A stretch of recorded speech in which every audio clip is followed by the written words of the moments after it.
अस्सलामुअलैकुम, आप देख रहे हैं होराइजन न्यूज़ HD। खबर शामिल करते हैं साहिवाल से। ज़की चौधरी सदर पाकिस्तान पीपल्स पार्टी जिला साहिवाल के क़यादत में कमर तोड़ महंगाई के खिलाफ एहतजाजी मुजाहरा।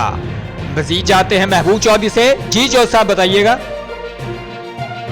जी बिल्कुल, ज़की चौधरी सदर पाकिस्तान पीपल्स पार्टी जिला साहिवाल की क़यादत में कमर तोड़ महंगाई के खिलाफ एहतजाजी मुजाहरा प्रेस क्लब साहिवाल के बाहर किया गया, जिसमें शेख यासर रऊफ एडवोकेट सदर Pakistan Peoples Party Sahiwal, Mohammad Sohail Iqbal information secretary Pakistan Peoples Party city Sahiwal, Chaudhry Nadeem Khalid सदर पाकिस्तान पीपल्स पार्टी तहसील चीचावतनी, बेगम शमशाद अनवर खवातीन विंग डिवीजन साहिवाल, एडी मसूद गुज्जर सदर पाकिस्तान पीपल्स पार्टी लेबर्स विंग जिला साहिवाल, जोहेब जाट सदर पीपल्स यूथ ऑर्गेनाइजेशन जिला साहिवाल, फैज रसूल नायब सदर city Sahiwal, Raheel Akram deputy general secretary city Sahiwal, Rana Nasir आफत सेक्रेटरी सिटी साहिवाल और मारूफ समाजी शख्सियत प्रोफेसर जलील भट्ट समेत मर्द व खवातीन की बड़ी तादाद ने शिरकत की।